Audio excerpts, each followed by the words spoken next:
나의 사랑 나의 수원. 어찌 보면 수원 팬들이 가장 흔하게 쓸 수 있고 기본적으로 사용하는 팀에 대한 표현일 것입니다. 너무나 많이 쓰는 표현이라서 진보해지는 걸까요? 아니면 화려한 수식어가 붙어있지 않아서 정석적인 느낌으로 다가오는 것일까요? 다소 나의 사랑 나의 수원이 너무 쉽게만 느껴질 때가 있었습니다. 하지만 이번 성남전이 열렸던 빅보드 홈경기에서 나의 사랑 나의 수원의 새로운 영상이 선보이게 되었었는데요. 이때 영상 속에서 나오던 선수들을 바라보고는 잠시 아무 말도 할 수 없었습니다. 영상 속 등장하던 선수들, 고정수, 염기훈, 곽희주, 서정원, 그리고 강등 플레이오프에서 아직도 회자되는 오현규의 포효까지 너무나 반가운 얼굴들이었고 눈물이 날 정도로 보고 싶었습니다. 최근 몇 년간 이어져 오는 우리 팀의 힘겨운 시간들 속에서 예전에 그 강력했던 세계를 향해 시선을 바라보던 기라성 같던 레전드들, 마틴 루터 킹 목사의 유명한 연설 I have a dream을 인용하여 말씀드리자면, 저는 꿈이 있습니다. 이 힘든 시간을 이겨내고 다시 우리의 자리로 돌아가는 것. 저는 꿈이 있습니다. 다시 한번 리그를 제패하고 전 세계를 향해 전진할 수 있기를. 저를 몽상가라고 할지라도 저는 늘 이런 꿈을 가지고 경기장을 찾습니다. 언젠가 대단한 선수들이 수원 엠블럼을 달고 저 하늘의 끝으로 데려다 주길 바라는 마음. 오늘 그런 마음으로 이번 팟캐스트를 준비해봅니다. 뜨거운 여름이 지나가는 길목에서 인사드립니다. 안녕하세요, 골다방 크루입니다. 여러분은 지금 골다방 크루와 함께하고 계십니다.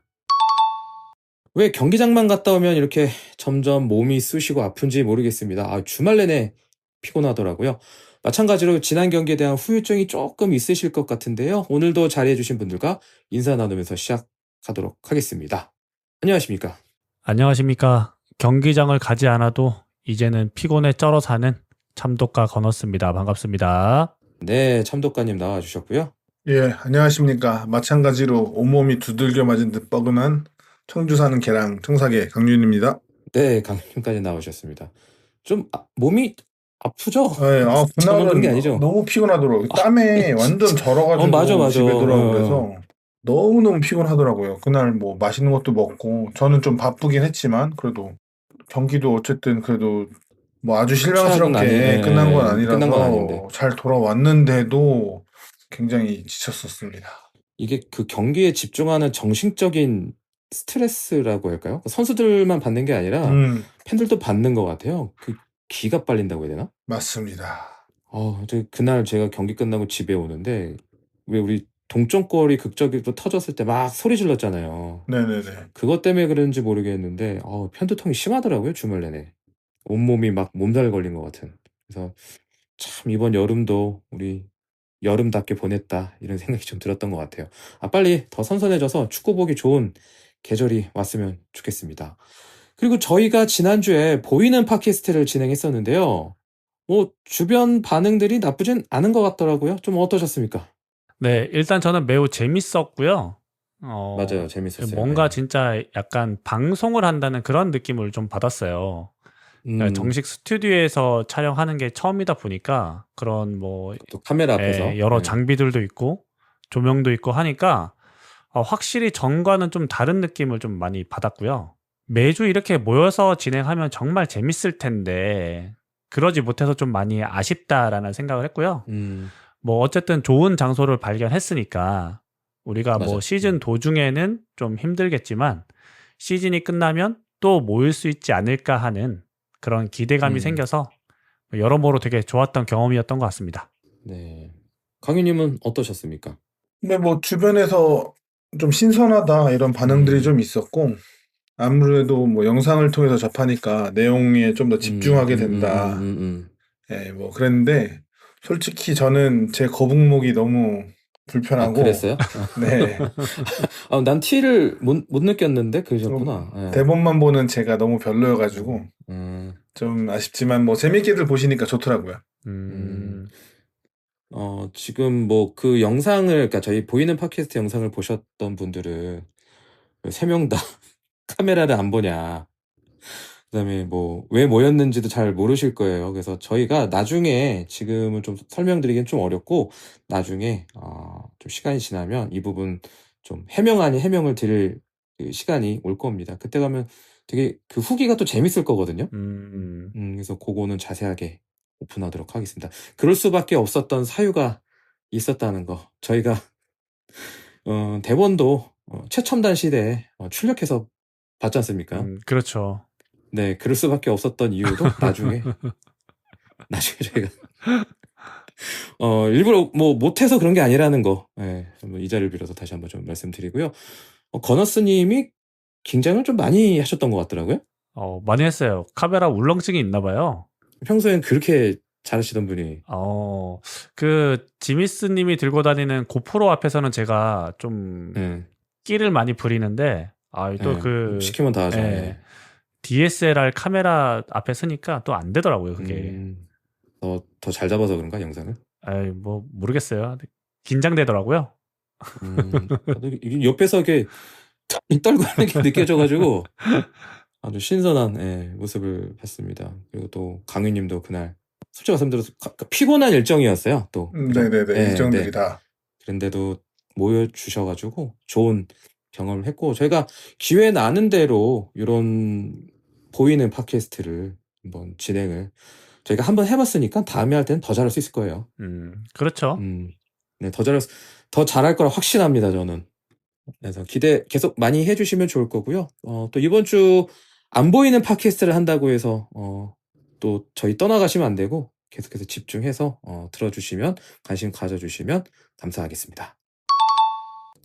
이제 성남과의 경기 속으로 들어가 보겠습니다. 지난 8월 30일 8월의 마지막 경기였습니다. 지금도 무덥긴 하지만 사실상 여름 시즌은 끝났다고 봐야 할 것 같은데요. 격차를 줄여나가는 유리한 고지에 있길 바랬지만 현실은 그렇지 못했습니다. 성남을 홈으로 불러들여 승리를 도모했지만 결과는 2대2 무승부를 기록했습니다. 양팀 다 한 명씩 퇴장 선수가 나오고 극장골이 나오는 등 매우 치열한 경기였는데요.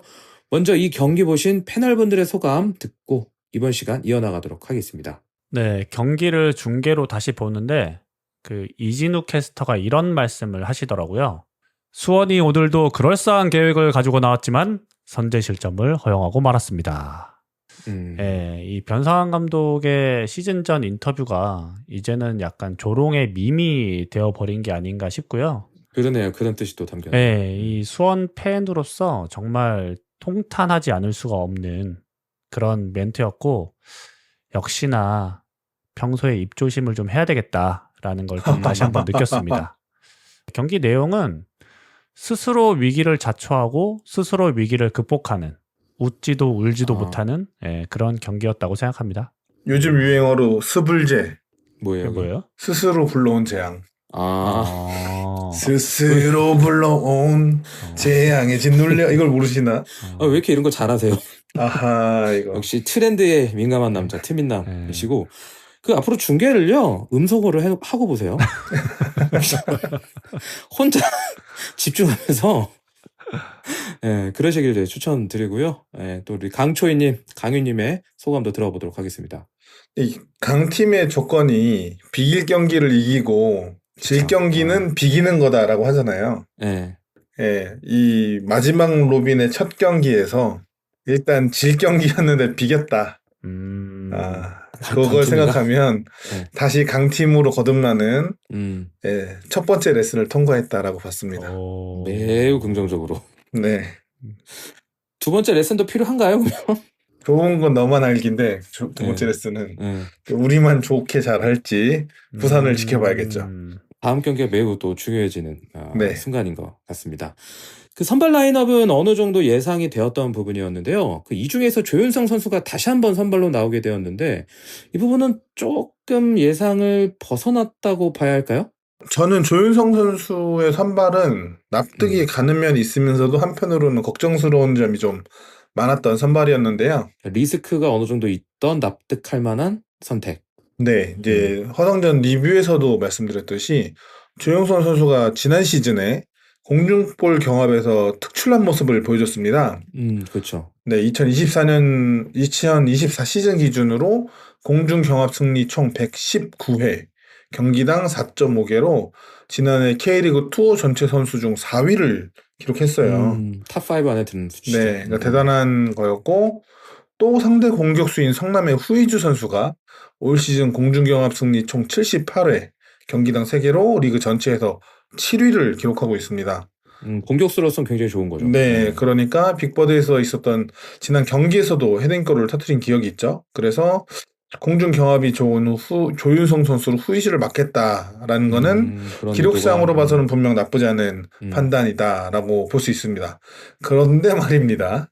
아이러니하게도 지난 빅버드에서 경기 선발이 조윤성이었고 후이즈에게 헤딩골을 내주기도 해서 진짜요? 네, 이게 참 어렵다 해석하기 이런 생각이 좀 들었어요. 그래서 기록으로만 보면 납득이 가지만 경기에서 보여준 모습 때문에 걱정스러운 점이 공존했다라는 제 평이 이렇게 나온 거고요. 이 센터백 포지션에 다른 선수들이 부상이거나 아니면 체력적인 이슈, 그러니까 매치핏이 되지 않았기 때문에 조윤성을 선택할 수도 있겠다라는 생각도 들었고, 네.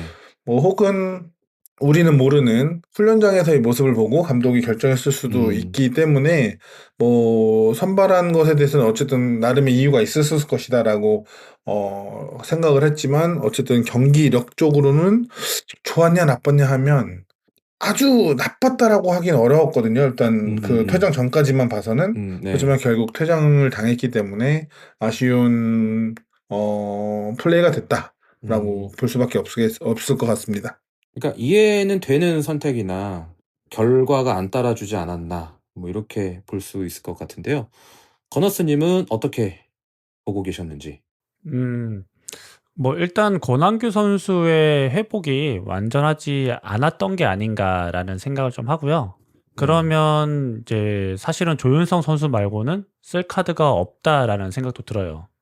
그러니까 마땅히. 예, 황석호 선수를 이제 굳이 스타일을 나누자면 우리가 네. 파이터형이라기보다는 약간은 커맨더형이라고 봐야 하잖아요. 그렇죠. 지금까지 보여준 모습도 그렇고. 예. 그러면 우리가 이제 약점이었던 게 상대 공격수가 2선으로 내려와서 볼을 받아줄 때 그거를 제대로 견제하지 못하는 문제가 계속 발생했거든요. 특히나 후이즈나 뭐 레안드로 같은 선수는 또 2선으로 잘 내려와서 볼을 받아주는 선수다 보니까 이 선수들을 견제하고 또 피지컬적으로도 강하게 이제 붙어줄 수 있는 상대를 굳이 찾아보자면 황석호보다는 조윤성 선수가 낫지 않았을까라고 판단을 한 것 같아요. 예.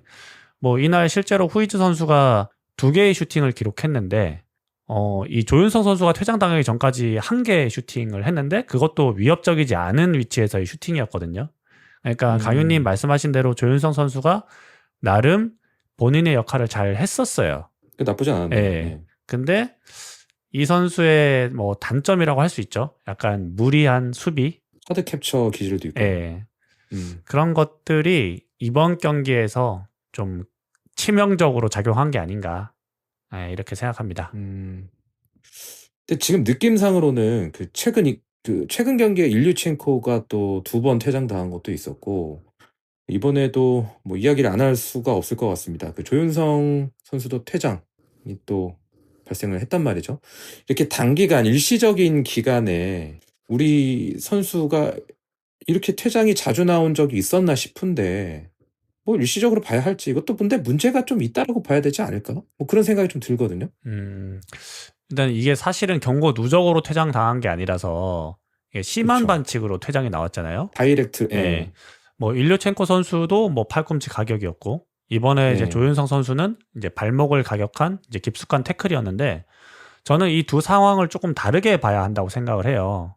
그러니까 팔꿈치 가격 같은 경우에는 경합 상황에서 뭐 의도치 않게 나오는 경우가 많잖아요. 그렇죠. 일어날 수도 있을 법한. 그렇죠. 그러니까 속된 말로 하면 이제 재수가 없는 거죠.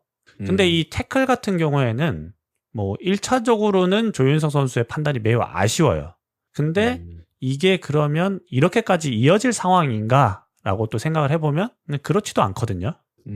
이날 경기에서 우리 선수들이 상대의 마크맨을 놓치는 장면들이 매우 많이 나와요. 많이 나왔죠. 예, 이 장면에서도 이건희 선수가 이 김정환 선수를 압박하는 타이밍도 늦었지만 이 주고 들어가는 김정환 선수의 움직임을 아예 놓치거든요. 이 첫 번째 실점 장면도 보면은 후이즈 선수에게 내주고 뛰어들어가는 이재욱 선수를 이규성 선수가 안 따라가요. 그러니까 움직임을 놓친 거죠. 이재욱 선수의 순간적인 움직임을. 이게 이번 경기만의 문제는 아니거든요.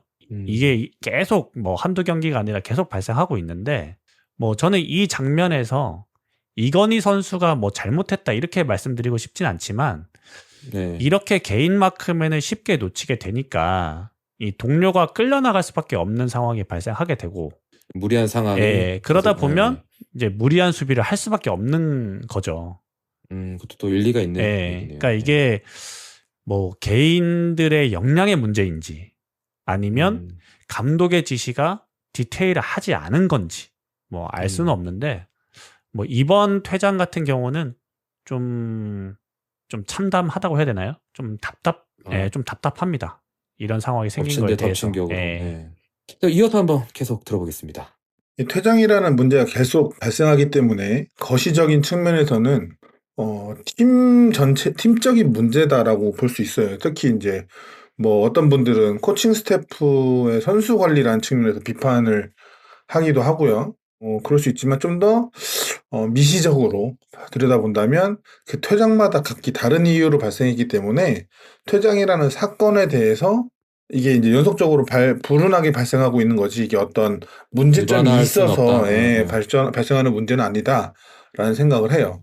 하지만 이날 경기에서 이 퇴장에 대해서는 선수 개인의 문제와 팀 전술 전체의 문제가 또 공존한다라고 얘기를 하고 싶어요. 또 그렇게 보셨군요. 네, 건너스님도 좀 잘 얘기해 주셨는데, 그 건너스님이 한 얘기와 관련해서는 제가 이후에 대해서 좀 얘기하고 싶은 부분이 있어서 그거 넘어가고, 네네.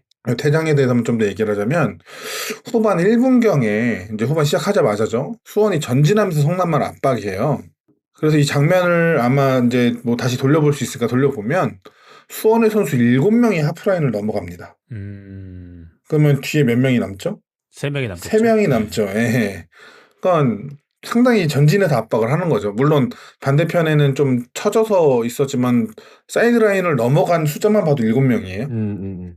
근데 성남은 중앙 미드필더가 좌측 풀백에게, 좌측 풀백이 사이드로 나온 공격수에게, 그 공격수가 다시 사이드 그 풀백에게 리턴해주면서 패스 하나, 둘, 세 번 만에 7명의 수비를 벗겨내면서 그쵸. 중앙으로 네.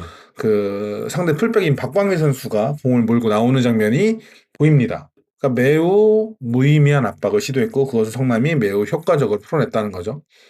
이 상황에서 결국 박광일이 공을 잡고 센터로 나오면 뒷공간이 크게 열리고, 그 당시에 이제 레안드로 선수와 반대편에 어떤 선수인지 이름이 생각이 안 나는데 하여튼 뛰고 있는 장면이 나오거든요. 그 선수들 앞에만 놓아준다면 바로 골키퍼가 거의 1대1과 가까운 찬스가 만들어질 수도 있는 상황이었어요. 그래서 뭐 조윤성 선수가 무리하게 태클을 했겠죠. 즉, 수원의 팀 전술 자체가 굉장히 잘못된 형태를 가지고 있었고, 성남에게 쉽게 무의미한 압박이 벗겨졌기 때문에 선수가 무리할 수밖에 없는 상황이 나왔다라는 게 1. 하지만 조윤성 선수 입장에서 비켜본다면 조윤성이 아마 후이즌과 리턴해주는 선수의 마크를 따라 나가면서 앞으로 끌려 나왔다가 이제 그 선수가 리턴해주고 박광일 선수가 받아서 들어가는 모습을 보고 쫓아가다가 태클을 해요. 그 박광일이 아니고 김정환 선수일 거예요. 김정환인가요? 네. 예, 그러면 김정환 선수가 네. 그러면 본인이 위치에서도 이미 뒤에서 들어가는 태클이 맞거든요. 그러면 차라리 내주더라도 빨리 복귀를 하면서 리커버리하는 형태를 다시 만들려는 움직임을 가져가는 게 어떻게 보면 좀 더 현명하고 냉철한 판단일 수 있는데, 거기서 물론 선수 입장에서는 여기서 좀 경미한 파울로 옐로 하나 받으면서 위기를 넘기자라는 판단을 할 수 있습니다. 축구 선수라면 충분히 그런 판단을 할 수 있는 거고, 그 판단까지는 뭐 가능하다고 보지만 그것도 가능하지 않은 이미 상태가 된 상황에서 태클을 시도했다는 게 문제였습니다. 그래서 선수 개인에게도 책임을 물을 만한 매우 아쉬운 플레이는 맞아요. 판단이. 네네. 이 무리한 태클이었기 때문에, 이미 지나간 상태에서 한 무리한 태클이었기 때문에. 하지만 짜임새 없이 숫자만을 사용한 압박으로 저런 상황을 만든 수원의 매우 무의미한 플레이 전체에서도 문제가 있었다. 두 가지가 동시에 공존한 상황이었다라고 저는 봤습니다. 이게 약간 그런 것도 있지 않았을까요? 그러니까 지고 있는 상황이었고 1대0으로 그 시간은 계속 흘러가니까 선수단 전체가 마음은 급해지고 팀 전체적으로 체력 소진이 빠르게 되면서 집중도가 떨어지니까, 왜 우리가 집중도 떨어질 때는 아쉬운 판단을 내리잖아요. 그렇죠. 예, 그래서 그런 모든 전체적인 상황들이 한꺼번에 악재로 터진 게 아닌가 싶은데 그 압박에 대한 부분은 저희가 뒤에서 또 다룰 예정인데요. 지금 몇 경기째 계속해서 이 팀적인 압박이 좀 문제지 않았나 지금 그런 제기를 하고 있는데 이게 개선이 잘 안 되네요. 자세한 내용은 또 뒤에서 저희가 세부적으로 다루도록 하겠습니다. 저는 개인적으로 그 성남의 오른쪽 풀백 그 신재원 선수가 굉장히 좋아 보이고 또 상대하는 입장에서는 위협적이었습니다. 그래서 우리 분명히 팟캐스트 준비하면서 지난주죠. 신재원 선수의 오른쪽도 우리가 조심해야 된다라고 했는데 많이 흔들렸어요. 그렇죠. 예, 성남의 전체적인 경기력에 대한 분석과 함께 신재원 선수에 대한 이야기도 한번 같이 곁들여서 해주시면 좋을 것 같습니다. 네, 성남은 좌측에 정승용과 우측에 신재원이라는 리그 탑급의 공격력을 가진 풀백 조합을 가지고 있어요. 이 두 선수 다 수비력 생각하면 약간의 의문부호가 좀 붙을 수 있지만 적어도 공격력에서는 상당히 제 개인적인 판단으로는 그 공격력만 보고 따지면 리그에서도 수위를 다룰 풀백 조합이라고 생각을 하거든요. 하지만 지난 경기에서 경고 누적으로 정승용 선수가 명단 제외됩니다. 그리고 그 상황을 타개하고자 중앙 미드필더가 주 포지션이었던 박수빈 선수를 왼쪽 풀백으로 기용을 해요. 근데 이 판단이 저는 매우 좋은 정경준 감독의 판단이었다 이렇게 생각을 하는데 네. 박수빈이 수비력이 좋고 왼발이 능한 선수였어요.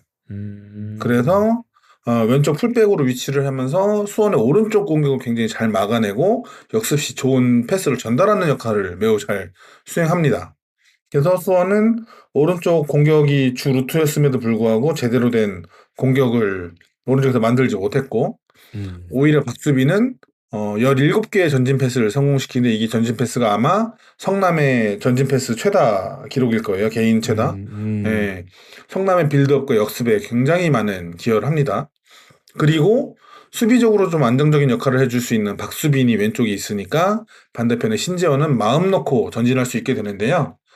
성남은 공격 시에 최종 라인을 3백으로 형성을 하거나 아니면 프레이타스, 미드필더인 프레이타스 선수가 내려와주면서 중앙에 위치하고 중앙 수비수였던 이상민 선수가 우측으로 벌려서 포백을 만들고 그 덕분에 우측 풀백이었던 신지원이 높은 위치까지 전진하는 형태를 가져가요. 그러면 윙포워드 같았어요. 네, 그럼 우측 공격수 이정빈 선수가 있었을 거 아니에요. 우측 미드필더. 네네.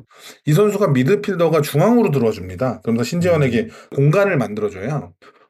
이게 굉장히 좋은 형태를 만들었는데 상대 미드필더가 내려가면서 수원의 공격수들은 마크맨을 잃었고 상대 윙어가 안으로 들어오니까 우리 풀백이 쫓아가게 되면서 형태가 무너지는 상황이 만들어집니다. 건너스님이 제가 이 부분이 건너스님이 아까 말씀해주신 부분을 말하고 싶었는데 우리 선수들이 마크를 굉장히 많이 잃었다 이렇게 지적을 해줬잖아요. 이렇게 형태가 무너지게 되면서 자꾸 마크를 잃었다라고 좀 봤어요. 그래서 오른쪽 풀백인 신재원이 전진을 하자 파울리뉴가 그 선수에 대한 마크를 하게 되면서 수비가 굉장히 어려워지는 형태가 만들어졌다. 이게 굉장히 성남 입장에서는 좋은 형태를 가져왔고 우리는 이것을 재빠르게 대비를 해줬어야 되는데 상대가 이렇게 나오더라도 정상적인 포메이션을 나왔어야 되는데 선수 자기 마크맨을 따라가면서 형태가 일그러지니까 수비하는데 굉장히 어려움을 겪었다라고 생각을 했고요. 신재원이 좋은 속도로 우리 왼쪽 뒷공간 노리면서 골에 가까운 상황도 몇 번이나 나왔지만 진짜 실점을 뻔했어요. 예. 상대방의 아쉬운 그 마무리 능력들로 넘어갔지. 만약에 좀만 더 좋은 마무리를 가진 선수들이 있었다면 전반에만 3대0이 됐을 가능성이 높은 상황들이 있어서 공격 작업에서의 전술적인 준비가 성남이 굉장히 좋았다라고 평가가 되고 오히려 성남이 우리보다 더 공격적으로 위협적이지 않았나 이런 생각까지 좀 했습니다. 그러니까 성남이 빌드업을 되게 잘 준비를 해왔죠. 후방에서부터. 근데 이제 성남이 준비를 해온 만큼 우리의 압박도 나름의 준비는 하긴 했어요. 근데 이게 순간적으로 그러니까 선수들이 이제 판단이 아쉬웠던 게 뭐냐면 제가 지난주에 우리가 압박을 나갈 때 내가 압박을 나갔을 때 내 뒤에 있는 선수가 내 뒷공간을 메워줄 준비가 되어 있느냐 혹은 내가 나갔을 때 내 주변의 동료들도 같이 짜임새 있게 압박을 나가주느냐 그게 그렇죠. 매우 중요하다고 말씀을 드렸었잖아요. 근데 우리는 이게 안 돼요. 그러니까 예를 들면 이제 김지현 선수가 예를 들면 이제 베니시오 선수를 압박을 하는 역할을 맡았다고 해볼게요. 네네. 그러면 베니시오 선수가 위치를 이제 고정적으로 가져가지 않고 이동하는 상황이 생기게 되잖아요. 그렇죠. 예. 그러면 이제 어찌됐든 간에 베니시오 선수를 따라가면서 이 선수가 공받는 거에 어려움을 느끼게 해야 되는데 이게 이 양한빈 선수가 올라오면서 빌드업에 가담을 해주니까 이 김지현 선수가 누굴 마크를 해야 될지 순간적으로 잃어버리면서 양한빈 선수를 따라가요. 그럼 베니시오 선수가 프리가 되겠죠?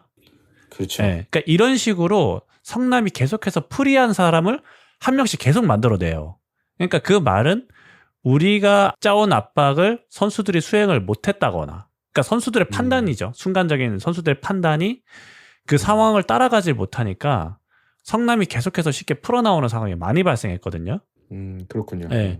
그리고 이제 신재원 선수가 이날 되게 좋은 활약을 했었는데 저는 파울리뇨 선수의 수비 가담 능력, 그러니까 수비력이 굉장히 아쉬웠다라는 생각을 많이 했어요. 아마 뭐 오랜만에 출전을 하니까 제대로 된 이제 핏이 아니었겠죠.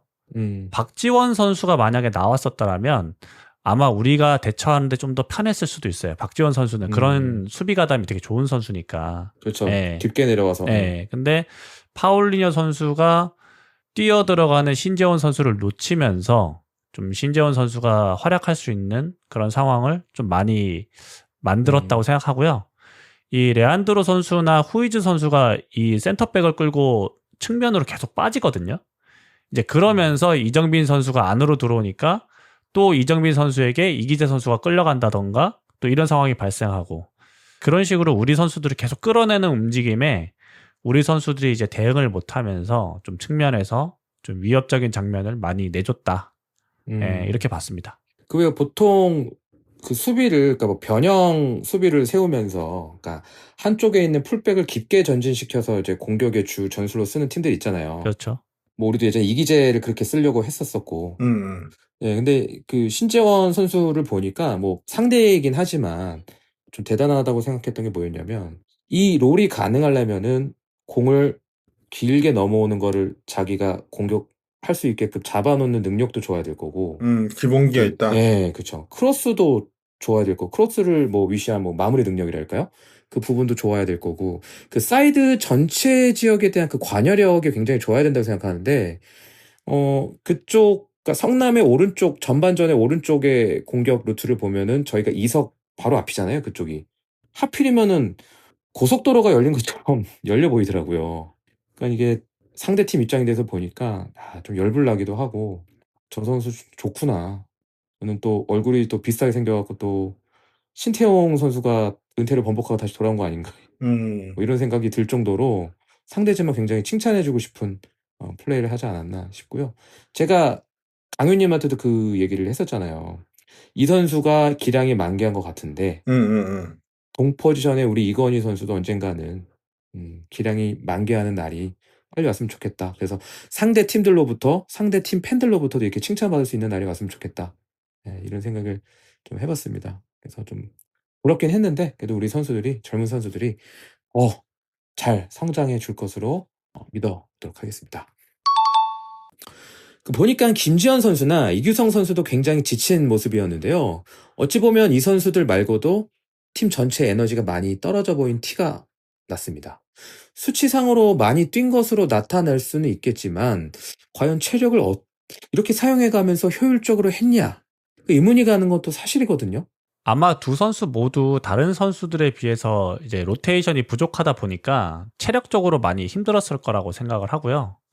뭐 다른 선수들도 날씨가 엄청 더웠잖아요, 올 여름에. 그러니까 이제 날씨 때문에도 이제 더 힘들었을 거라 생각을 하는데요. 그렇다면 우리가 말씀하신 대로 효율적으로 뛰었냐라고 한다면 그거는 아닌 것 같습니다.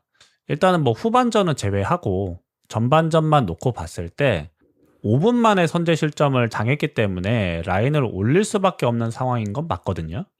하지만 우리가 후방에서부터 시작되는 성남의 빌드업에 전혀 대응을 못했어요.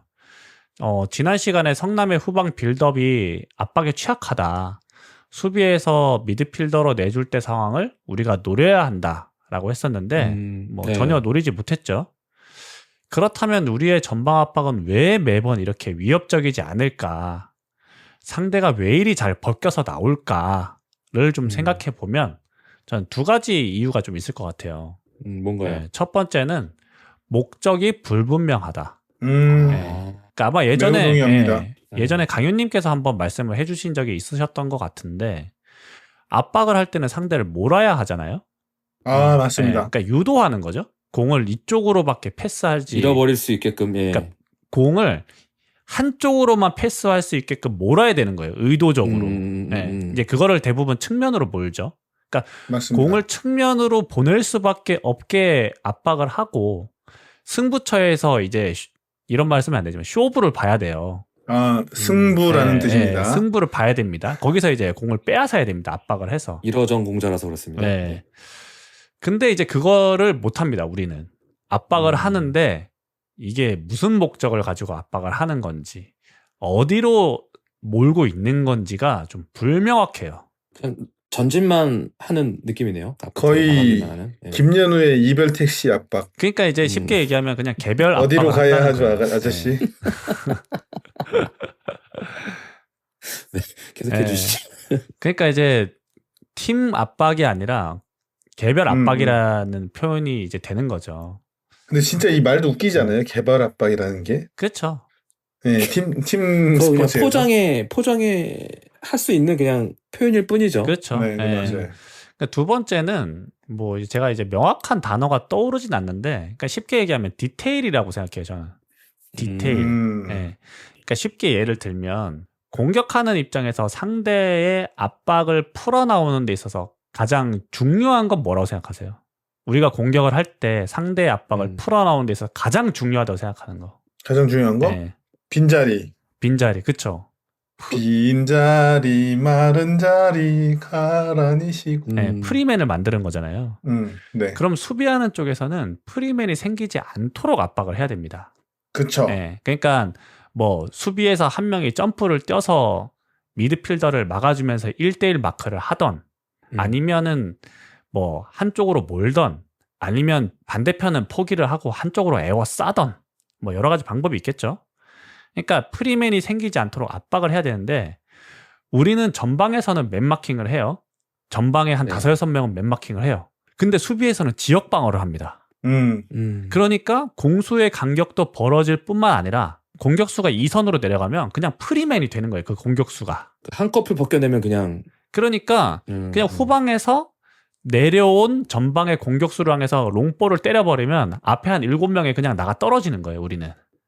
그러면은 전방에 있는 공격수와 미드필더는 상대를 쫓아다니느라고 체력을 다 쓰고 후방에 맞아, 있는 맞아. 수비수들은 전방에 1, 2선이 다 뚫리니까 우리 골대까지 뒤로 밀리느라고 체력을 다 쓰고 이런 상황이 반복되니까 열심히는 뛰는데 효율적이지 못하고 상대보다 오히려 빨리 지치는 효과가 생기는 거죠. 강유님은 또 어떤 의견 갖고 계신지 들어보겠습니다. 뭐 건어스님이 제가 하고 싶은 얘기를 이미 다 하셔가지고 예, 제가 뭐 특별히 뭐 다른 말을 할 건 아니지만 그래도 제 식으로 좀 얘기를 하면 제가 이제 퇴장 장면을 설명하면서도 말했지만 우리가 어떤 형태를 가지고 하는 압박이 아니라 개인이 튀어나가서 압박을 시도합니다. 이 형태를 가지고 한다라는 게 무슨 의미냐면 건어스님이 여태 열변을 토한 대로 팀 전체가 같이 움직이면서 압박을 한다는 뜻이겠죠. 전술적으로 준비된 압박이라는 거죠. 전진하기에 뒷공간의 위험은 있을 수 있지만 그것까지도 어느 정도 대비를 합니다. 뭐 어떤 선수는 그래도 뭐 뛰어나올 수 있는 위치를 잡는다거나 아니면 스피드가 빠른 선수 한 명 정도를 그래도 후방에 위치해서 뛰어나가는 튀어져 나온 공에 대해서 대비를 한다거나 혹은 골키퍼가 전진해 준다던가 그게 현대 축구죠. 그렇죠. 발기술이 좋은 수비 범위가 넓은 골키퍼가 필요해지는 게 왜냐면 점점 전방으로 선수들이 쏠리면서 압박하는 형태가 강팀일수록 선호하고 있으니까요. 적어도 작년 한창 압박을 시도할 때 수원이 좀 그런 모습을 보여줬어요. 골키퍼가 나오지는 못하지만 어쨌든 뒷공간에 어느 정도 대비를 그래도 한다고 해놓고 뭐 그런 바람에 특정 선수 몇몇이 굉장히 팬들에게 안 좋게 평가받기도 했지만 그래도 우리가 어떻게든 위에서 누르려고 제가 브이로그 그 영상에서도 얘기했듯이 이규성 선수가 상대 오른쪽 센터백에게 압박을 했다가 왼쪽 센터백까지 쫓아가는 모습이 나와요. 이게 굉장히 비효율적인 거죠. 뛰기만 많이 뛰고. 건호스님이랑 정말 똑같은 얘기인데, 압박 전술은 어느 한쪽으로 몰아가도록 하는 것이 기본 중의 기본입니다. 그렇죠. 우리가 좋아하는 쪽으로 몰아가서 거기서 탈출해서 바로 공격을 시도할 수 있게. 근데 지난 4라운드까지 충남 아산전으로 제가 기억하는데요. 인천전에서는 뭐 경기 상황이 손쓸 수 없게 돼버려서 넘어갔고 서울 이랜드 상태로는 압박을 나갔다가 뒷공간을 당했습니다. 그리고 충남 아산까지는 압박을 시도했지만 충남 아산의 단단한 수비에 막혀서 0대 0으로 비겼어요. 그래서 4라운드까지 1승 1무 2패를 기록하자 변성환 감독이 전술을 변경하고 좀 더 내려서는 형태를 합니다.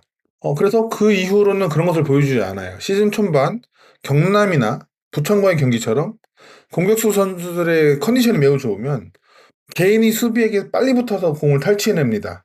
개인 압박에 성공하는 거죠. 그래서 다득점을 올리는 경기가 있었는데 시즌 후반을 바라보는 지금에는 그런 일이 거의 발생하지가 않습니다. 우리 선수들도 많이 지쳤기 때문이죠. 선수들만 많이 뛰고 소득은 없는 매우 비효율적이면서 오히려 위험한 방식을 지금 계속 사용하고 있어서 이게 좀 우려가 된다라는 생각이 들고, 우리가 계속적으로 얘기하잖아요. 세부 전술이 필요하다. 근데 세부 전술이라는 게 여러 측면에서 세부 전술이 될 수 있는 것 같아요. 공격 작업 방식에서 그렇겠지만 이 압박에서도 우리는 세부 전술이 지금 필요하다. 근데 뭐 코치진도 숫자가 적지 않고 저희가 뭐 계속 얘기하지만 T급 감독이 팀에 굉장히 많은데도 이것에 대한 어떤 아이디어가 안 나온다는 게 원인은 제가 잘 모르겠지만 참 답답한 상황이다라는 생각도 듭니다. 분명히 보일 텐데 네. 그 지도자들이. 제가 인상 깊었던 장면이 이제 화성전에 보면은 초반에 이제 데메트리오스 선수가 위치를 계속 못 잡고 있어요. 그래서 이제 우리 오른쪽에서 되게 찬스가 많이 났거든요. 화성 초반에. 근데 차두리 감독이 데메트리우스 선수를 불러요. 볼이 밖으로 나갔을 때. 그러면서 네. 막 지시를 하거든요. 위치 조정을 해주는 건가요? 그렇죠. 그리고 나서 데메트리우스 선수가 위치를 잘 잡으면서 우리 공격이 막히기 시작했어요. 그러니까 그러니까 유럽 축구를 보면은 되게 흔하게 일어나는 장면이에요. 그게 선수를 빨리 불러가지고 전술 지시를 하고 위치를 잡아주고 야 이렇게 해라. 근데 K리그에서는 잘 일어나지 않죠. 전체적인 선수를 한 명 한 명 이렇게 불러서 뭐야 이렇게 땡겨라 저렇게 땡겨라 변성 감독이 되게 많이 하거든요. 경기를 보면은 뭐 이리 땡겨라 저래 땡겨라 너 일로 와서 압박해라. 근데 그런 상대가 중간에 전술 변화를 했을 때, 그러니까 준비했던 압박이 풀려져 나왔을 때 우리가 준비한 걸 상대가 풀어져 나오면 다시 전술 지시를 해가지고 야 얘네가 이렇게 하니까 우리 이렇게 붙어야 된다 뭐라든지 그런 걸 해야 되잖아요. 그러니까 그런 지시에 있어서는 조금 아쉽지 않나 라는 생각이 들어요. 그 화성전 얘기하셨으니까 그 화성전 때 강유님이 저한테 계속 얘기하셨던 게 화성은 되게 쉽게 뛴다. 아니 심플한 축구를 했거든요. 네, 몸만 살짝 틀어도 될 정도의 그런 축구를 하는데 그러니까 설명했던 게 우리를 막는 수비 선수들이 우리는 뒤에서 아무리 공을 좌우로 흔들어도 거기에 휩쓸리지 않고 몸만 거기에 맞춰서 이렇게 좌우로 돌려주면 될 정도로 형태가 흐트러지지 않는 수비를 했다는 거죠. 근데 이제 우리는 그 화성전도 보면은 굉장히 압박을 하러는 나가는데 그냥 효율성이 없어 보인다는 게 느껴지는 거예요. 그 화성 선수 그 얘기하신 거 보니까 그게 느껴지기 시작한 거예요. 이제 막 열불 나더라고요, 진짜. 근데 이게 개선이 계속 안 되니까 원래 수비의 시장은 압박으로부터 시작하잖아요. 가장 그 첫 그 컨셉이 답답합니다. 솔직히 많이 답답합니다. 네. 자, 리그 순위상 우리는 1위 인천을 부지런히 따라가야 하고 3위와 격차를 계속 벌려줘야 하는 상황입니다만 3경기 연속 무승입니다. 김포전 패배를 시작으로 화성 원정에서 무승부, 이번 성남 홈으로 불러들여서 무승부. 솔직히 타격이 없다라고 말하기는 어렵지 않을까. 제가 지난번 말씀드렸다시피 이미 팀 위기의 균열이 시작되고 있는 거 아닌가 싶은데요. 그 리그 지금 우리가 2위를 수성하고 있다라는 부분으로 면피될 상황은 또 아니라고 보거든요. 지금 이 위기 무엇 때문이라고 보시는지 강유님부터 한번 시작해 주시죠. 또 이제 톤이 좀 달라질 수 있는데 위에서 전술적인 문제에 대해서 계속 비판을 했잖아요. 근데 저 개인적으로는 지난 팟캐스트들에서도 몇 번 말씀드렸듯이 우리가 못하고 있다라는 생각은 하지 않습니다. 예, 뭐 계속 얘기하는 거지만 만약 인천이 없는 상황이라면 지난 시즌 승격팀보다 더 좋은 성적으로 1위를 하고 있는 것일 테니까요. 그러나 인천은 존재하고 우리가 그래서 2위를 하게 된다면 승강전이라는 난관을 더 거쳐야 하기 때문에 팀을 걱정스럽고 또 불만족스럽게 바라보게 되고 그런 분들이 또 꽤 많다라고 생각을 해요. 그래서 한편으로는 좀 아쉽습니다. 근데 절대로 나쁘지는 않은 성적이지만 목표가 높기에 지금을 즐기지 못하는 선수들과 구단과 팬들이 저는 안타깝습니다. 네. 그래서 저는 그런 우리들에게 이번 성남전이 좀 좋은 모멘텀이 되어주지 않을까라는 기대를 좀 갖고 있어요. 비기고도 야유를 들었던 지난 화성 원정 다들 기억하실 겁니다. 근데 그것과 다르게 이번 성남과의 홈 경기에서는 비기고도 좋았죠. 예. 네, 비기고도 환호를 들었어요. 잘 싸웠다고. 네, 좋은 경기력은 절대 아니었지만 그래도 선수들이 끝까지 뛰는 모습을 보여줬고 그걸 지켜본 팬들이 승점은 잃었어도 힘을 내라고 응원하는 모습을 보여줬습니다.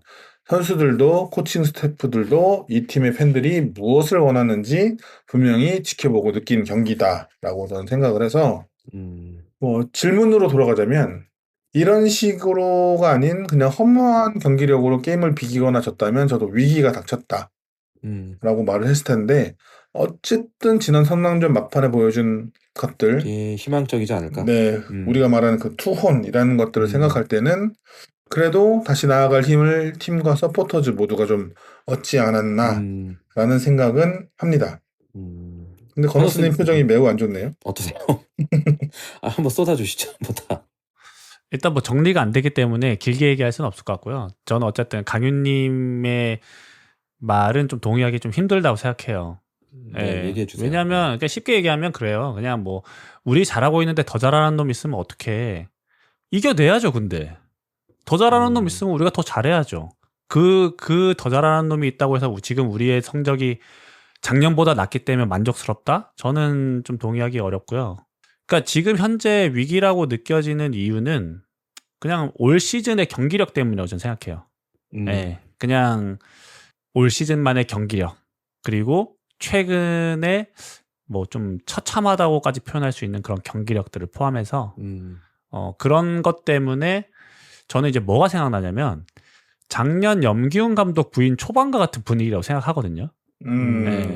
그러니까 4월 달에 연승을 막 하면서도 경기력은 좋지 않았죠. 의문이 있다. 네. 뭐 이런 얘기를 했었는데 결국에는 그게 4월 달에 요행이 끝나고 5월 달부터 이제 팀이 무너졌는데 저는 뭐 올해라고 그런 일이 벌어지지 않을 거라고 생각하진 않아요. 그러니까 지금까지는 그냥 잘 버텼어요. 솔직히 말하면. 그냥 스쿼드로 꾸역꾸역 버틴 거예요. 뭐 3위인 전남이나 뭐 서울 이랜드, 부산 같은 팀들이 발목 잡히고 좀 떨어지고 알아서 조금 무너진 것도 있었고. 그러니까 지금 우리가 그나마 2위를 유지하고 있는 거지. 그게 아니었으면 2위 경쟁이 더 치열했을 거예요. 지금 7점 차가 아니라 진짜 한 경기 차로 줄어들었을 수도 있어요. 그렇기 때문에 이게 지금 그러면 지금 같은 경기력으로 1로빈, 2로빈 때와 비슷한 뭐 7승 3무 2패 성적을 3로빈에 거둘 수 있겠느냐. 전 장담 못 하거든요. 지금 경기력만을 가지고.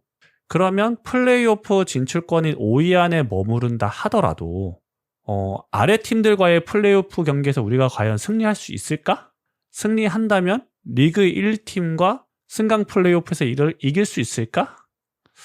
저는 진다에 더 확률이 높다고 보거든요. 지금 상황에서는. 그러니까 이런 것들 때문에 좀 팀이 위기다라고 생각하시는 분들이 많지 않을까. 네, 저는 그렇게 생각합니다. 그 염기훈호가 이제 파회법이 나오고 나서부터 굉장히 힘들었잖아요. 매 경기가. 그렇죠. 그러니까 처음에는 작년을 좀 생각해 보면 수원이 스쿼드가 좋고 매우 공격적인 팀이니까 일단 맞고 보자가 됐던 거예요. 일단은 내려앉아서 수비하고 보자. 네. 그러니까 뭐 우리가 주도하면서 골을 못 넣어서 그렇지. 주도하면서 막 밀어붙였죠. 역습을 맞든지 뭐 두들겨 맞든지. 근데 이제 이게 한두 팀씩 막을만 한데? 공격 한번 해봐도 될 것 같은데 그게 통하기 시작하니까 무너진 거거든요. 그러니까 똑같아요. 지금도 보면은 처음에 우리를 상대하는 팀들이 내려앉았음에도 불구하고 우리가 스쿼드발로 밀어붙였죠. 근데 이제는 화성조차 우리를 대응하는 방법이 나오기 시작했단 말이에요. 맞아요. 네. 그러면 삼로빈의 모든 팀들이 비슷하게 나올 텐데 우리가 뚫어낼 수 있을까? 성남도 못 잡았는데 그런 위기감이 있는 거죠. 지금 우리의 좋은 스쿼드도 이거를 지금 극복 못하는 것처럼 보이기도 하거든요. 그렇죠. 그러니까 이제 그 추가로 설명을 이어가자면 그러니까 상대는 우리를 상대하는 방법을 터득했어요. 그러니까 우리가 하는 방법은 뻔해요. 우리의 공격 루트는 오른쪽입니다. 올 시즌은. 그렇죠. 네. 작년에 왼쪽이었고. 오른쪽 풀백이 그러니까 이건희 선수가 매우 여유롭게 볼을 잡아야 우리의 공격이 풀려요. 그래야 세라핌이 살아나고 그래야 일류첸코가 바드로울 여유가 생깁니다.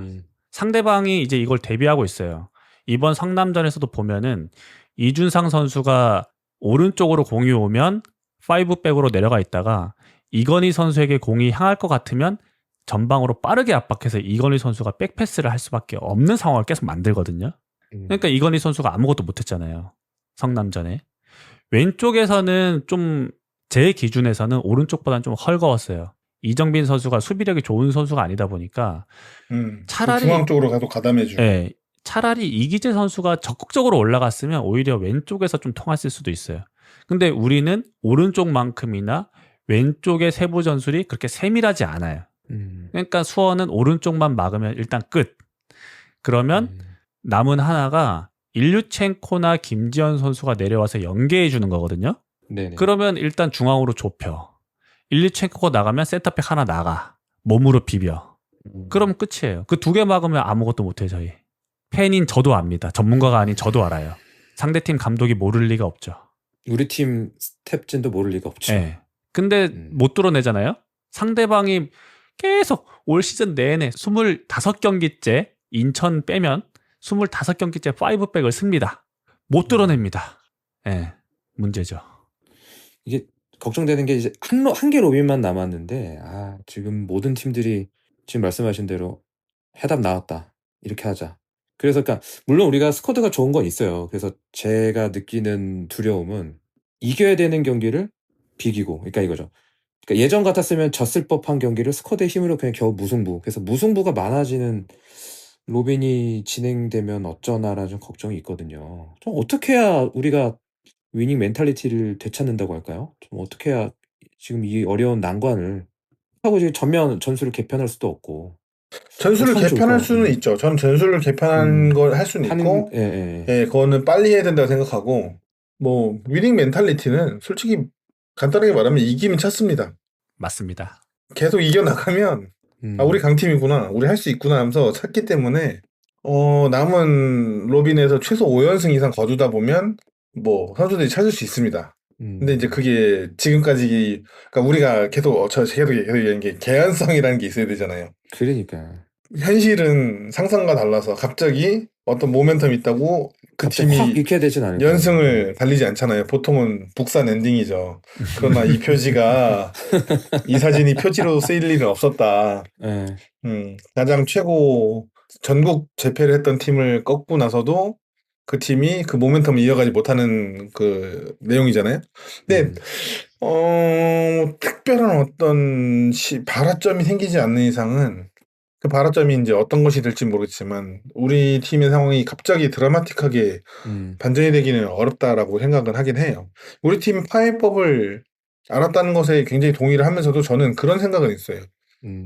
우리 팀의 스쿼드에 대한 제대로 된 사용법은 아직 우리 팀도 모른다. 그러니까 이것만 분석이 진짜 철두철미하시네요. 네. 이 스쿼드를 제대로 쓰는 법만 우리가 깨달아도 그러니까 되게 안타까운 거죠. 팀 스쿼드를 짜면서 누가 사용 설명서를 안 준 상황이에요. 이 개연성을 얘기하셨다시피 갑자기 사용 설명서를 완벽하게 숙지할 일도 없을 것 같아요. 변성환 네, 그쵸. 감독을 이렇게 매기시네요. 건담을 맞춘다고 생각하면 건프라를 맞춘다고 생각하면 팔 있는 부분에 다리 붙여놓고 다리 있는 부분에 팔 붙여놓은 지금 격이라고 저는 생각하고 있거든요. 그러니까 변성환 감독에 대한 비판도 있고, 음, 그렇지만 한편으로 어느 정도에 대한 신뢰도 있습니다. 그 신뢰는 뭐냐면, 이 사람이 진심으로 우리 팀을 대하고 있다는 것, 그리고 뭐 할 물론 수 있는 그렇죠. 한에서 최대한의 노력을 기울이고 있다는 것에 대한 신뢰는 있습니다. 근데 그 최대한의 노력이 만족스러운 수준이냐, 그리고 그 진심이 통할 수 있는 진심이냐라는 걸 생각하면, 냉정하게 그건 현실적으로 어려운 상황인 거죠. 그래서 좀 어렵습니다. 근데 또 다른 생각은 있어요. 작년에는 우리가 스쿼드가 강하다고 생각했지만 강한 줄 알았던 스쿼드라고 저는 생각하고, 맞아요. 네, 올 그랬던 것 같아요. 시즌에는 좀 진짜 강한 스쿼드긴 하다라는 생각은 해요. 음, 그래서 성남처럼 나올 수 있는, 김포처럼 나올 수 있는 팀이 또 리그 내에 많지는 않다고 생각을 합니다. 음, 근데 문제는 그래도 비벼서 비기는 결과까지 만들 수 있는 팀들은 꽤 있다. 음, 그러면 우리가 이기기 힘든 팀 두 팀 있고, 비빌 수 있는 팀 한 세네 팀 있고, 뭐 그 팀 중에 어쨌든 한 팀은 경기했고, 그리고 나머지 이긴다 생각하면 한, 보자, 두 개, 세 개, 네 개, 여섯 개, 6승 3무 2패 정도 나머지 로빈 기록할 거거든요. 그럼 2위는 할 수 있을 거라고 봐요. 저는. 그냥 산술적으로 따졌을 때 2위는 될 거다. 왜냐면 다른 팀도 그만큼 헤매게 부분이 있을 거니까. 다른 팀들도 분명히 지치는 부분이 예. 시점이니까.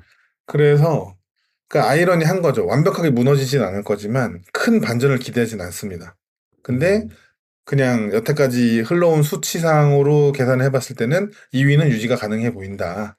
그래서 어쨌든 그걸 생각하고 안일하게 준비할 게 아니라 매 경기 선수들도 감독도 최선을 다해서 몰입을 해야지 2위는 유지가 가능해 보이니까 2위가 되면 그 다음을 이제 계산을 해서 준비를 해야겠죠. 그걸 현실적으로 지금은 이제 준비해야 되는 준비해야겠죠. 네. 시간이지 않을까 이런 생각을 합니다.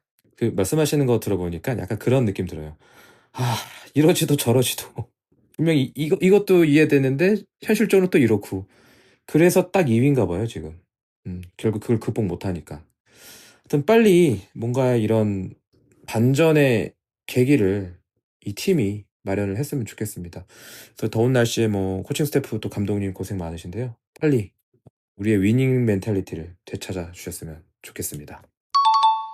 한 명이 퇴장당한 상태로 오랫동안 경기를 했고 뒤늦게 성남 박상혁의 퇴장이 나오긴 했지만 계속해서 끌려가는 경기를 했습니다. 거기에다 추가 실점까지 당하면서 사실상 끝났다. 이런 현장 반응이 지배적이었는데요. 이걸 무승부로 돌려놨습니다. 그것도 추가 시간에. 성남에게는 거의 극장골 PTS 오게 한 게 아닌가. 다시 한번 그걸 선사한 게 아닌가 싶은데요. 이 부분 앞으로 팀의 긍정적인 요소가 분명히 있지 않을까 싶거든요. 이 경기에서 좀 그나마 좀 찾을 수 있는 희망회로라고 할지. 그 부분에 대해서도 앞에 잠깐 다루긴 했지만 한 번 더 이야기를 좀 해주셨으면 좋겠네요. 성남이 참 정정당당한 팀인 게 수적인 우위를 이용하지 않고 같은 숫자일 때만 득점을 하더라고요. 네, 11대 11로 싸울 때 1대 0으로 이기더니 또 10대 10으로 싸울 때 또 추가골을 득점해가지고 친정사랑이죠, 저기. 예. 네, 굉장히 정정당당한 팀이다라는 생각을 했고 앞에서 뭐 이 내용들을 이제 이미 말했으니까 저 길게 말하지 않고 경기를 보신 분들이라면 어느 정도는 공감이 될 테니까 짧게 얘기하자면 경기장 안에서 결국 어쨌든 선수들이 불사른다면 지지자는 응원을 보내잖아요. 그것이 지난 경기의 최대 수확이었다고 생각을 하고 그것을 감독과 선수들이 좀 느꼈으면 좋겠다. 이 팀이 이 팬들이 어떤 모습을 원하는구나 라는 걸. 그리고 지금의 스쿼드는 그런 모습을 보여줄 때 분명히 어느 정도 결과를 낼 수 있을 거다. 전술과 무관하게 라고 생각을 합니다. 건너스님은 어떠세요? 제가 이걸 보면서 딱 떠오르는 경기가 하나 있었어요. 이게 또 해외 축구 얘기를 해야 되는데 해주세요. 예전에 아스날이랑 레딩이랑 FA컵인가에서 아마 경기를 했었는데 아스날이 전설의 경기죠. 3대 0으로 지고 있다가 후반 막판에 따라잡으면서 결국에 5대 3인가로 이긴 경기가 있거든요. 네, 몰아쳐서. 그러니까 그 경기가 생각났고 또 한 경기를 그러니까 또 한 경기는 아니죠. 또 하나 생각난 게 있다면 아스날 팬 입장에서 안필드 원정 경기를 약간 보는 것 같은 느낌 받았어요. 그러니까 해외 축구를 잘 모르시는 분들을 위해서 살짝만 좀 더 말씀드리면 이 안필드가 리버풀 홈 구장이잖아요. 그렇죠. 그래서 이제 이 거의 모든 원정 팀들의 무덤 중에 하나라고 불려요. 이 안필드가. 특히나 홈팬들의 응원이 커지면서 분위기를 타는 리버풀은 진짜 상대팀 입장에서는 거의 재앙과 같은 느낌을 받거든요. 네. 아마도 성남이 약간 이런 느낌을 받지 않았을까? 라는 느낌 들었어요. 그러니까 이를 악물고 달려드는 팬들 때문에. 빅버드에서 분위기를 탄 수원이 정말 무섭게 느껴졌을 거예요. 그러니까 반에. 그렇죠. 예. 네. 그러니까 이 말씀 잘해주셨는데 박상혁 선수가 퇴장당한 다음에 추가골이 나왔거든요. 예. 그러니까 포기할 만하죠, 사실은. 그렇죠. 다 망연자실했으니까. 예, 집에 가신 분들도 계시고. 근데 뭐 야유를 하지 않고 어쨌든 끝까지 응원을 했단 말이에요. 저희가 이날 경기에서 총 11개의 슈팅이 나왔었는데 후반 추가 시간 동안만 6개가 나왔습니다, 슈팅이. 맞아요. 그러니까 엄청나게 몰아친 거예요. 이게 진짜 빅버드에서 분위기를 탄 수원이 얼마나 무서운 팀인지 아마 많은 팀들이 느끼지 않았을까 좀 싶고요. 저는 개인적으로 뭐 긍정적인 요소가 될 수도 있을 것 같은데 뭐 저는 좀 동의할 수는 없고 네. 이 경기를 승리한 게 결국에는 우리가 뭐 준비한 플랜대로 경기가 된 것도 아니고 그냥 말 그대로 진짜 이 투혼을 불사르면서 투지를 불사르면서 어쨌든 따라잡은 경기란 말이에요. 그래서 이 경기가 모멘텀이 될 것이다. 뭐 그렇게 좀 거창한 의미 부여는 하고 싶진 않고요. 다만 절망적인 상황에서 끝까지 경기를 포기하지 않고 뛰어준 네. 그런 선수들의 뭐 투지, 투혼 이런 것만큼은 좀 칭찬하고 싶다. 네, 이렇게 생각합니다. 좋습니다. 저는 그 2대0 되는 순간에 그러니까 제가 뭘 기대했냐면 이게 약간 좀 역사적인 얘기인데 그 황산벌 전투 있잖아요. 계백 장군과 백제 신라의 김유신 장군이 맞붙었을 때 계백 장군의 백제군이 이기고 있으니까 이거를 뭔가 반전시키기 위해서 화랑들을 이렇게 희생시키거든요. 그러면서 이제 그런 희생으로 인해서 그 신라군이 굉장히 막 확 올라오잖아요, 기세가. 약간의 우리 선수들이 이 경기 지더라도 이 표현 좀 그렇긴 하지만 헤딩 막 싸움하면서 뭐 머리 좀 터지고 막 끈적하게 막 태클로 가고 막 쥐나면서 끝까지 튀고 이런 모습이 좀 나오면서 지더라도 그런 모습이 나와서 좀 관중들도 좀 동요될 수 있는 그런 경기로 마무리되면 분명히 다음 경기에 최소한 그 멘탈적인 부분은 조금 올라오지 않을까라는 걸 기대했었는데 뭐 100% 만족스럽진 못하겠습니다만 선수들이 정말 사력을 다해서 태클하고 이런 게 좀 느껴졌었거든요. 거기에 맞춰서 관중들도 굉장히 태풍이 휘몰아치듯 한 느낌도 들었고 마지막에 레오 선수였나요? 그 헤더가 걸려서 들어갔으면 그러니까요. 뒤집어 끝나는 거예요. 이건 그냥 진짜 그죠? 예. 그래서 어느 정도 선수들이 그런 투지를 갖고 우리 지지 않을 거야라는 그런 모습을 보여줬기 때문에 그리고 다음 경기에 결정하는 선수들 많잖아요. 또 네. 그런 부분의 공백도 잘 메꾸면서 다시 한번 조금 긍정적인 동기가 되지 않을까. 뭐 제 희망 회로일 수도 있겠지만 지금은 그런 데서라도 선수들이 좀 동기부여를 좀 찾아야 되지 않을까. 좀 그런 생각을 해봤습니다. 무엇보다도 홍원진, 방성진 그 선수들이 우리 팀에서 첫 골을 넣어줬는데요. 이 점도 고무적이죠. 뭐 앞서 말씀드렸다시피 이번 경기도 그렇고요. 뭐 선수들의 활약에도 그렇고 뭐 의미 부여를 하자면 많은 걸 부여할 수 있을 것 같은데요. 특히나 이제 강성진 선수는 공격수니까 임대에 와서 뭔가를 보여줘야 한다는 압박감이 컸을 거예요. 심리적 압박감. 네, 홍원진 선수도 올 시즌에 기회가 많이 줄었기 때문에 또 뭔가를 나왔을 때 보여줘야 된다는 그런 것도 있었을 거고요. 어쨌든 이 두 선수가 공교롭게 또 골을 넣으면서 이런 부담감을 좀 많이 떨쳐버리지 않았을까라는 생각을 하고요. 저는 부족합니다. 아직은. 네. 배고프시죠? 네. 네. 뭐 냉정하게 말하면 강성진 선수가 내년에 진짜 완전 이적하고 싶으면요. 더 잘해야 돼요. 지금보다. 네. 홍원진 선수도 냉정하게 말하면 내년에 스쿼드 남아있을지 없을지 모릅니다. 남아있고 싶으면 더 잘해야 됩니다. 그래서 이번 경기와 같은 그런 투혼을 남은 경기 동안 계속해서 보여줬으면 좋겠다. 이렇게 생각합니다. 역시 그냥 당근을 주진 않으세요. 그럼요. 저도 짧게만 말을 얹고 싶은데요. 드디어 뭐 수원에서의 데뷔골들이 터졌죠. 경기 끝나고 이제 AKA 이준하범 허명원 님이 말하는 걸 들었는데 두 선수가 더 큰 축하와 환호를 받았어야 하는데 경기 상황이 좋지 않아서 참 속상하다 이렇게 네. 말씀하시더라고요. 어쨌든 데뷔골은 축하할 만한 일이니까.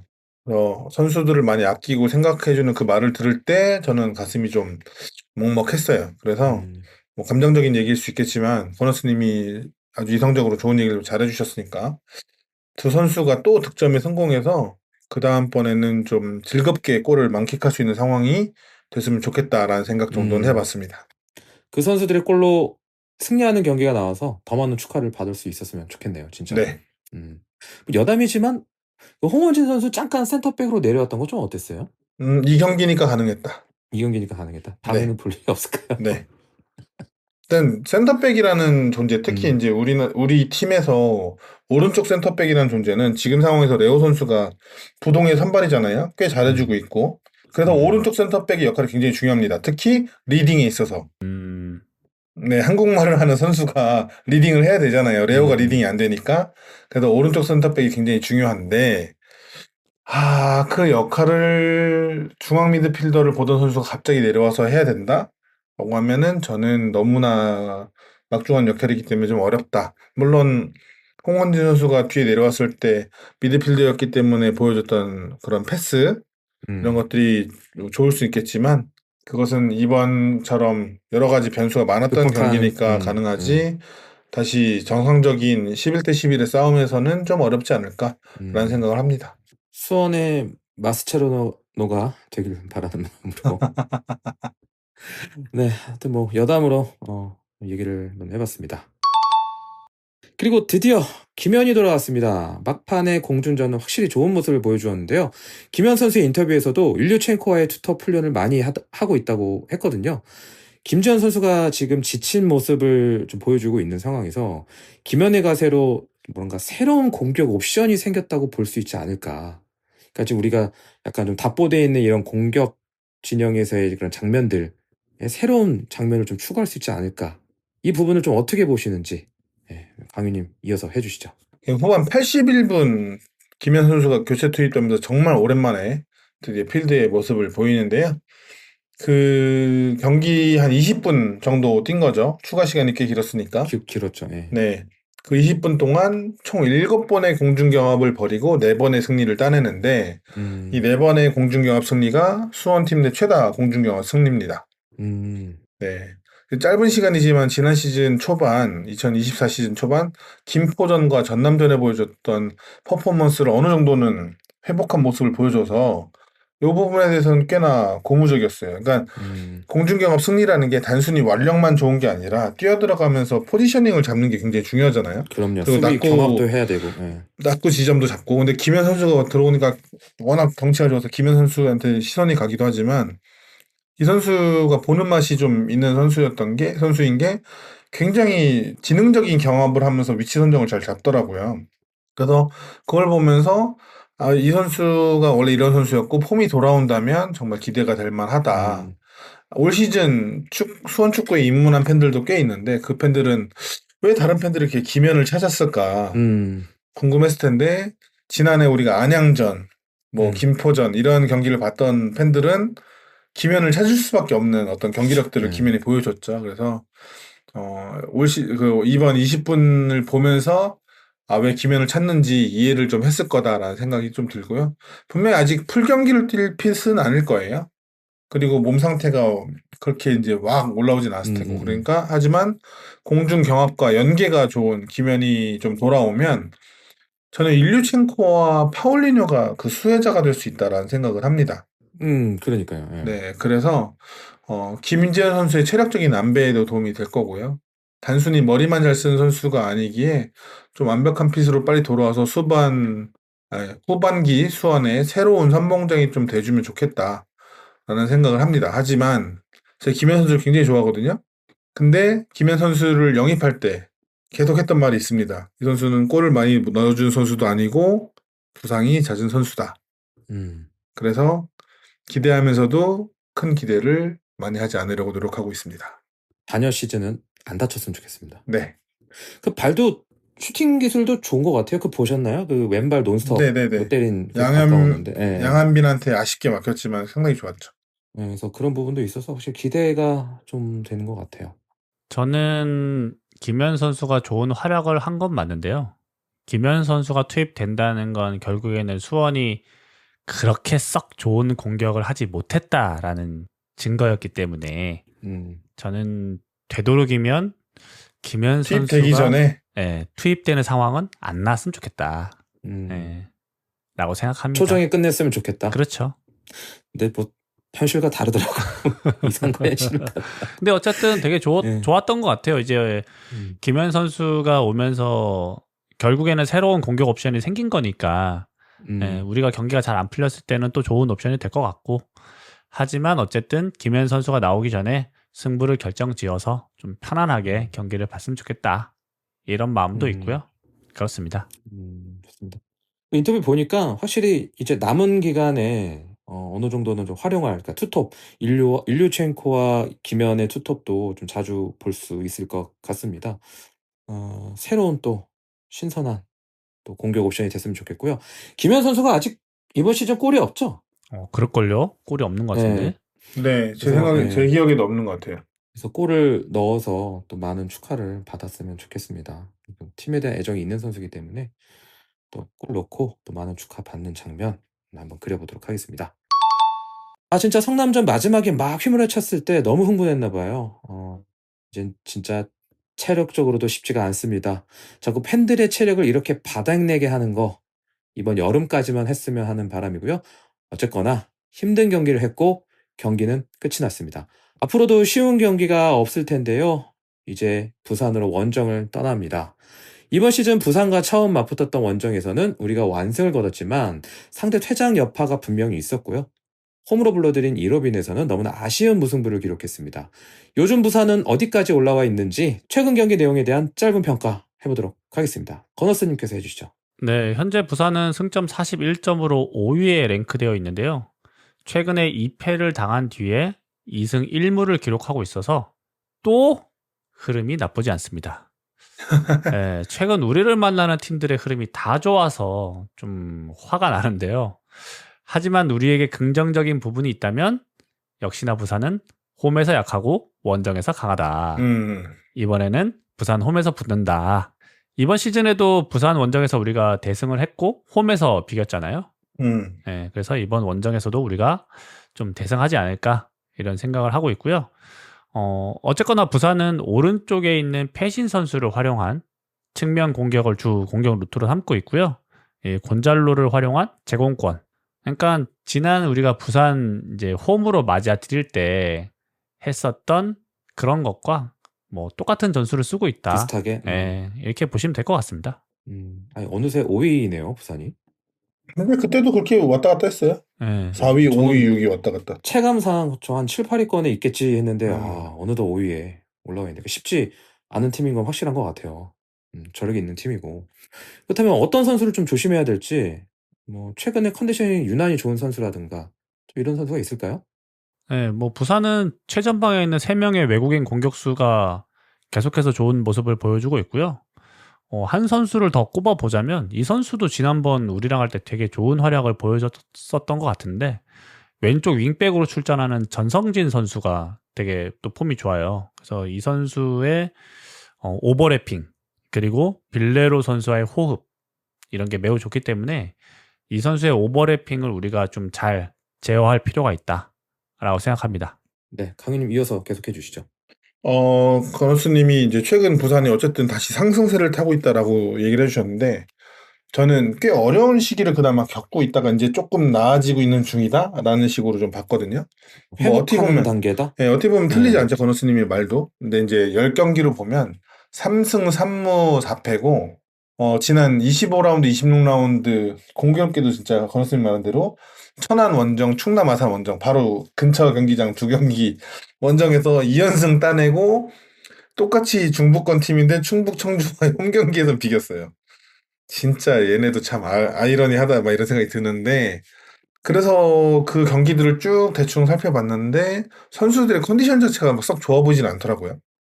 뭐 그 골키퍼 구상민 선수의 뭐 선방들로 좀 버텨내는 상황도 좀 있었고, 어쨌든 전방에서 한 골 어떻게 넣어서 지켜서 이기는 경기도 있고 그래서 좋아 보진 않습니다. 원톱 곤잘로가 최근에는 또 고립되는 경우가 굉장히 많아요. 이 선수가 좋은 선수인 걸 알다 보니까 집중 마크가 들어가면서. 그리고 경기를 풀어주던 빌레로나 사비에르도 좀 좋은 폼은 아닌데, 그 와중에도 저는 팀의 에이스라고 할 수 있는 패신 선수가 여전히 번뜩이는 모습을 보이고 있다라는 생각이 좀 들고, 9득점 3도움으로 팀 내 최다 득점과 최다 도움을 기록하고 있어요. 그리고 여전히 상대 박스 왼쪽 에서 보여주는, 왼발잡이지만 오른쪽에 출전해가지고 인버티드하게 안쪽으로 들어오면서 인사이드 포워드라고 하죠. 그러면서 뭐 어시를 하던가 아니면 패스를 주는 모습이 상당히 위협적이어서 득점력이 좀 준 대신 날카로운 패스를 중앙으로 밀어넣는 경우도 많더라고요.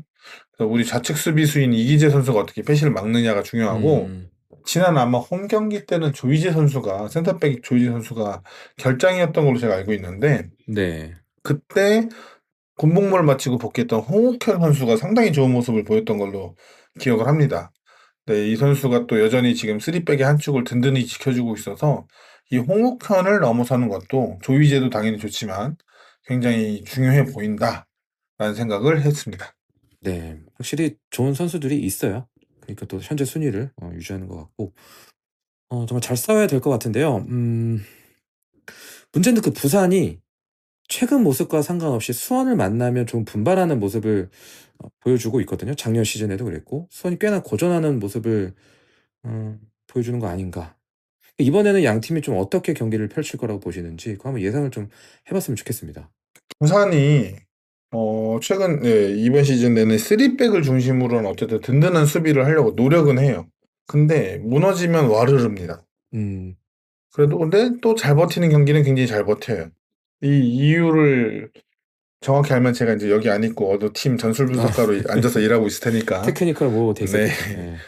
현상은 파악할 수 있는데 현상에 대한 이유까지는 잘 모르겠습니다. 어쨌든 근데 3백을 중심으로 든든한 수비를 하려고 합니다. 특히 가운데 조이제 선수와 좌측 스토퍼인 홍욱현 선수의 높이가 좋고 또 전방으로의 전개도 굉장히 좋은 편이에요. 근데 두 선수 다 경험이 적다 보니까 순간적으로 어떤 놓치는 상황은 분명히 발생한다라고 봤어요. 다만 바라는 점이 있다면 조이제가 더 비싸지기 전에 빨리 수원이 데려와야 된다라는 생각. 굉장히 탐내셨잖아요. 네, 그죠? 계속 하고 있고 여전히 좋습니다. 조이제는 발이 빨라요.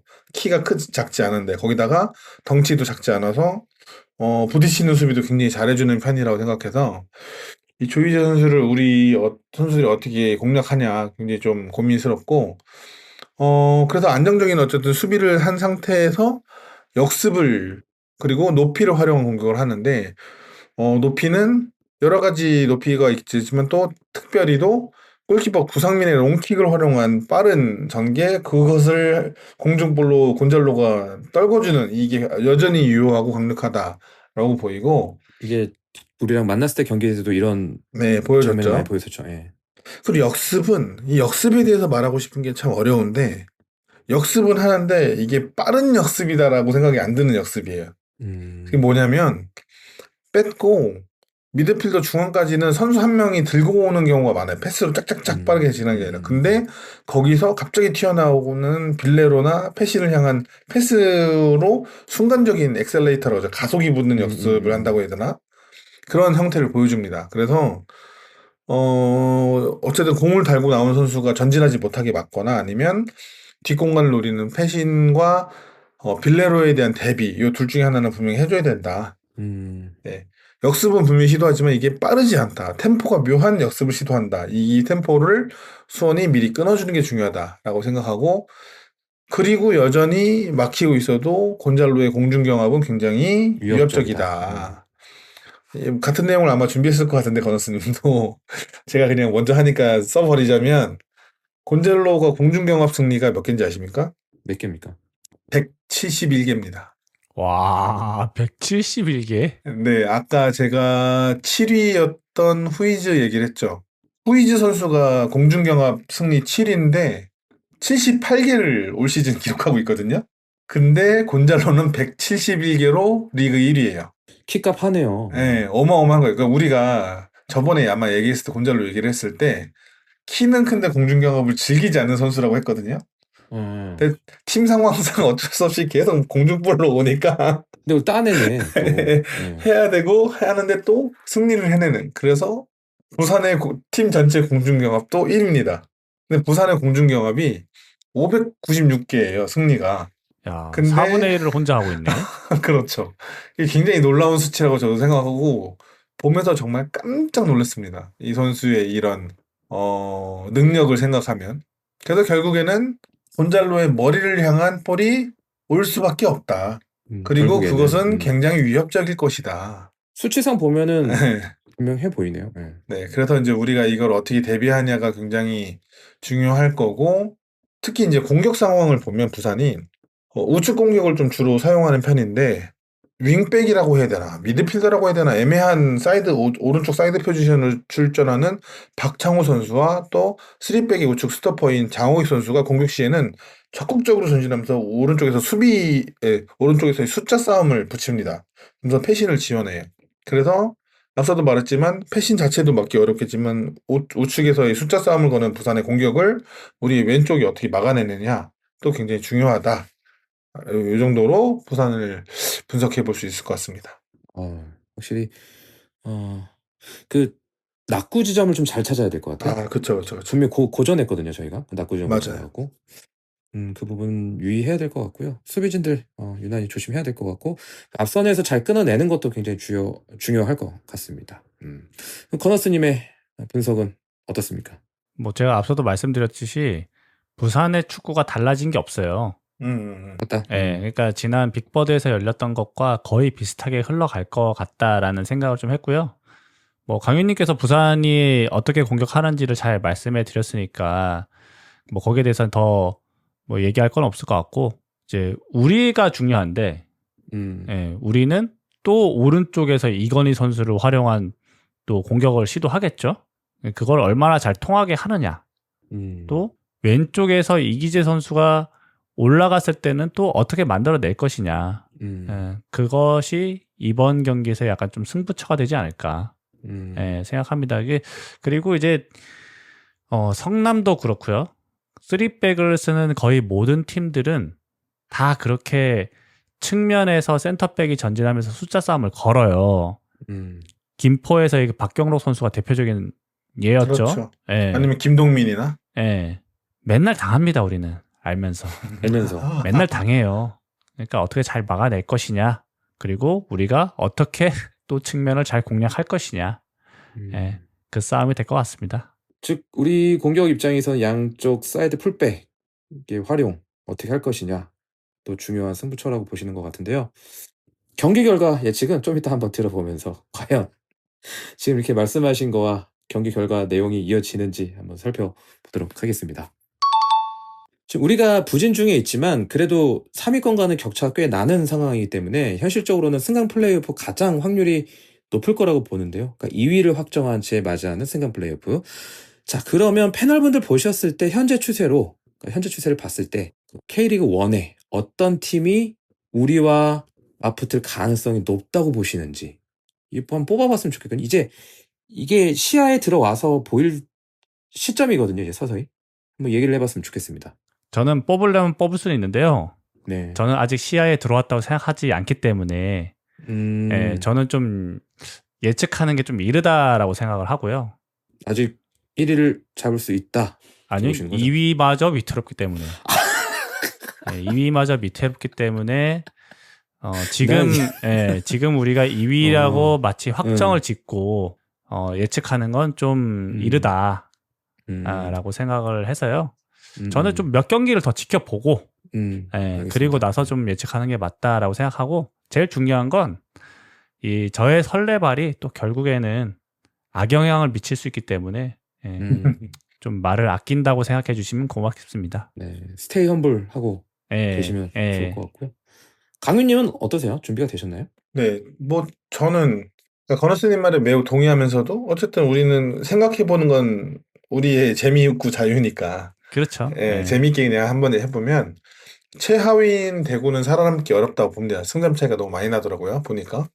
예, 그러면은 안양과 그다음에 이제 수원시청, 그다음 제주, 그리고 어느새 8위까지 떨어지고 11위인 제주와 승점이 3점 차밖에 나지 않는 울산 현대중공업팀.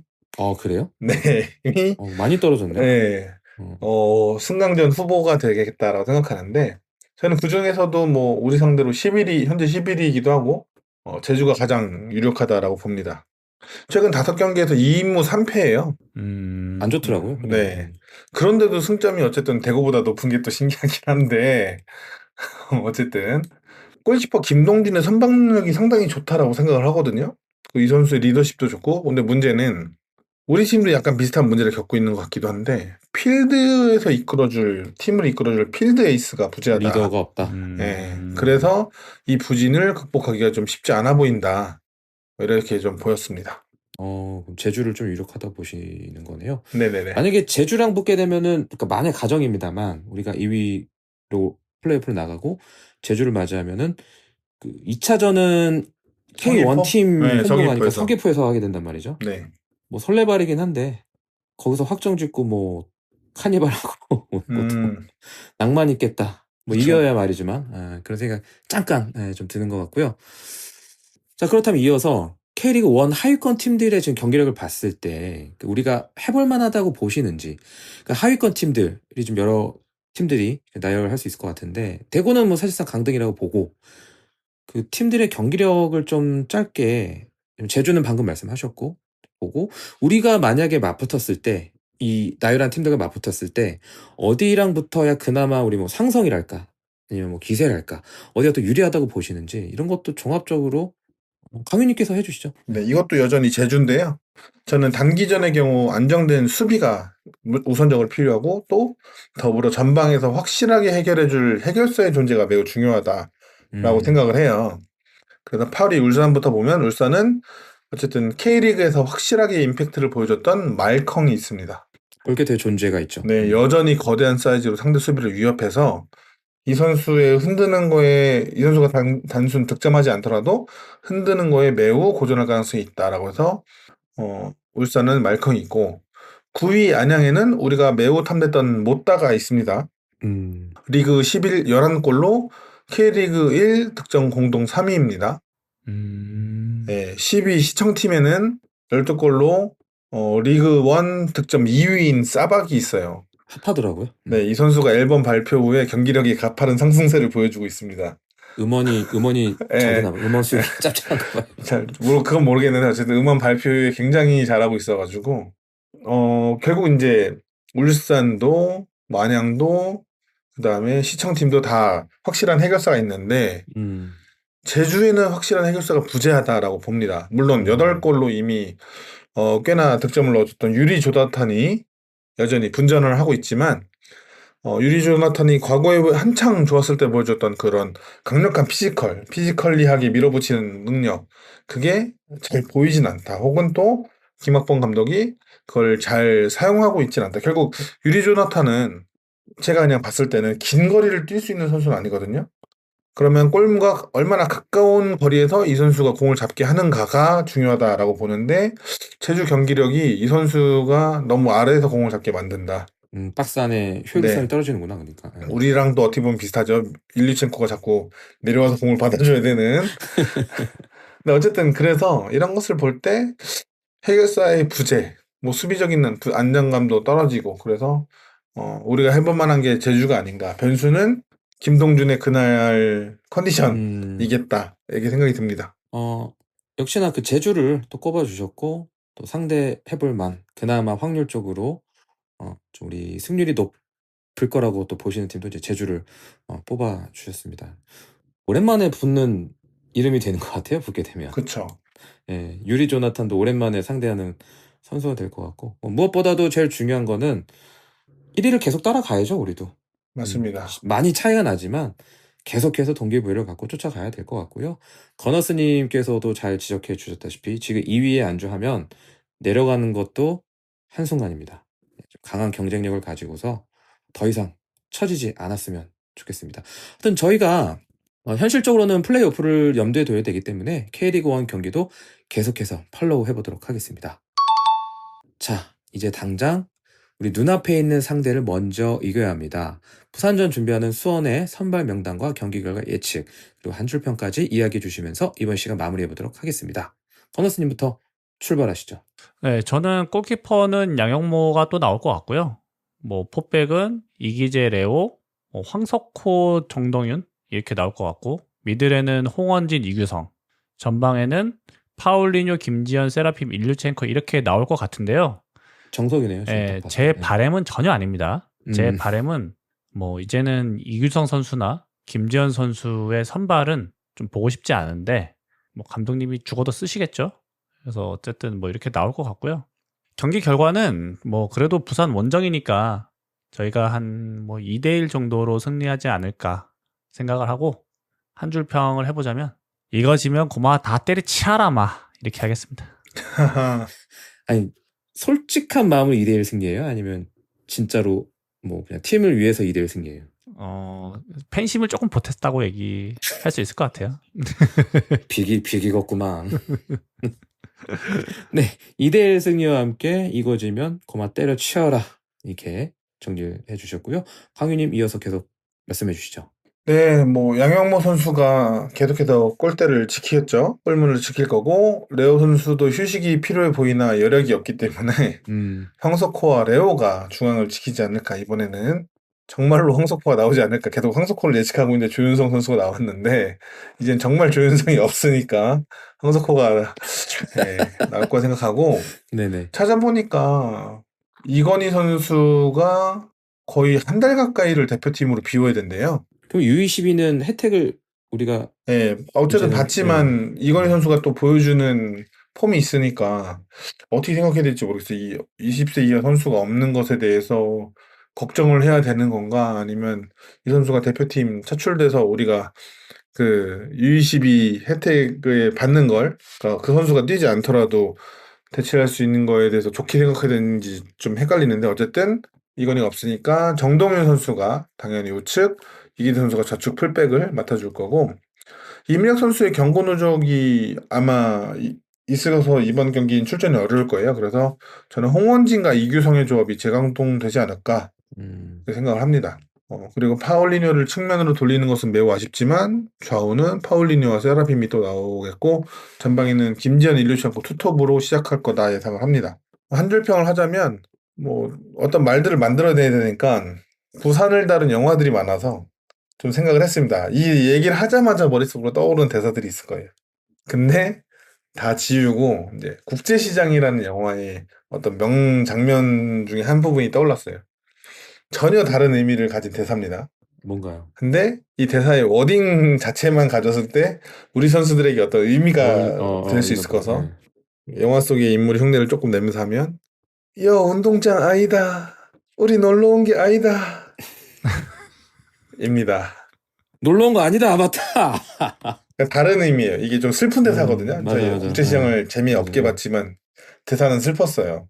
그러니까 이산가족 상봉 장면에서 나오는 장면이에요. 그 흥남 철수 때 맨 처음에 오빠 손을 놓친 동생이 이산가족 찾기에 나와서 할 때 오빠가 했던 그 말을 떠올리면서 이제 둘이 가족임을 확인하는 대사인데, 어쨌든 영화 얘기는 집어치우고 놀러 온 게 아니다. 구독 운동장이라고 운동장 아니다. 선수들이 그거를 생각하고 좀 열심히 뛰어줬으면 좋겠다라는 생각을 하고요.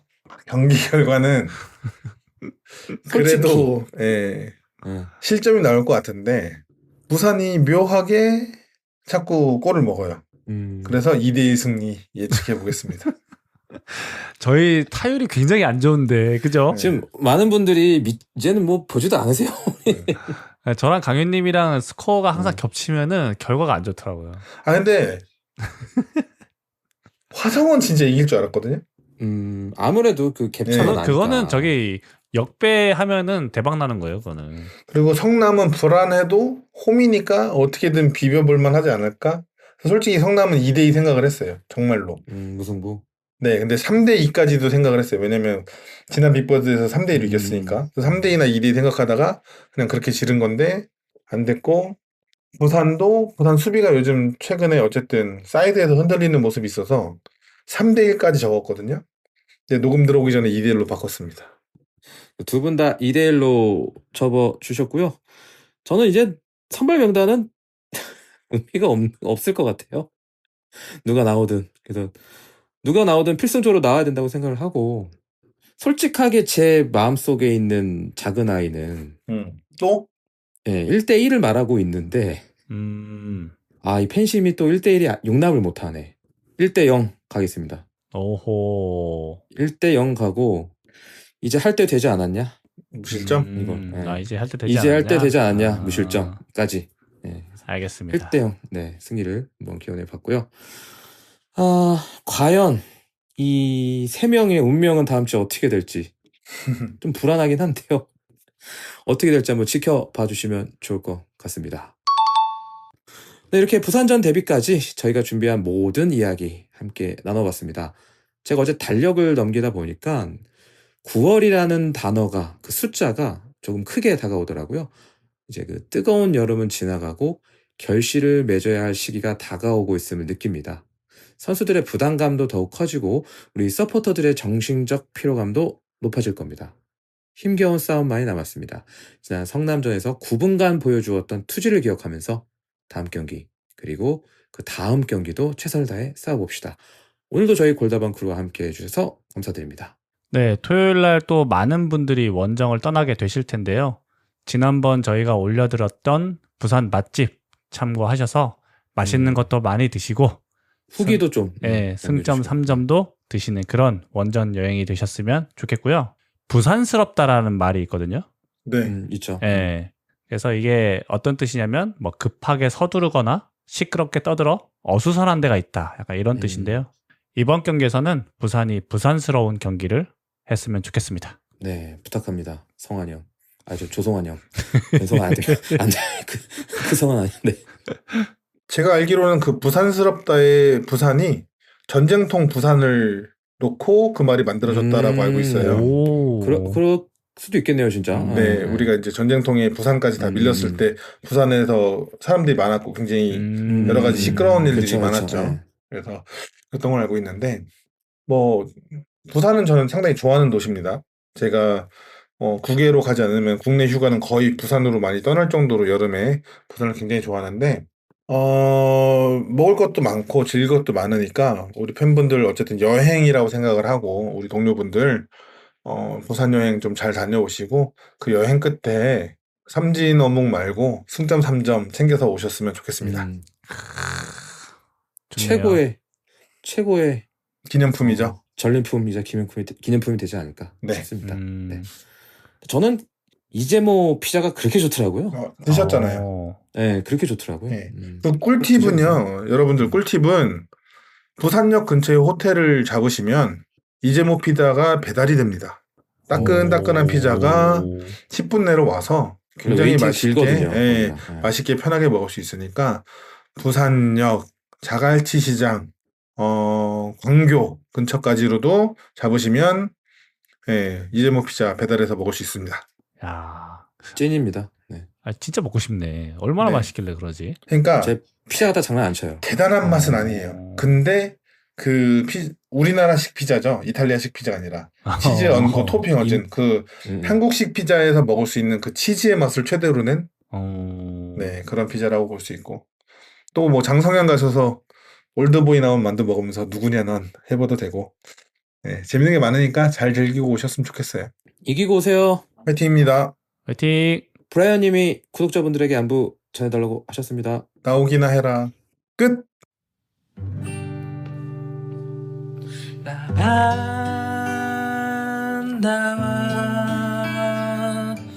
바다를 넘어 여행을 떠나자. 나의 마음의 완이를 또 한 번 더 하얗게 눈이 내리던 그날처럼 나의 마음의 소원을 또 한 번 더 저 하늘의 끝으로 날 데려가 나반다와 저 바다를 넘어 여행을 떠나자 나의 마음의 완이를 또 한 번 더 하얗게 눈이 눈이 내리던 그날처럼 나의 마음의 소원을 또 한 번 더 저 하늘의 끝으로 날 데려가 라반다와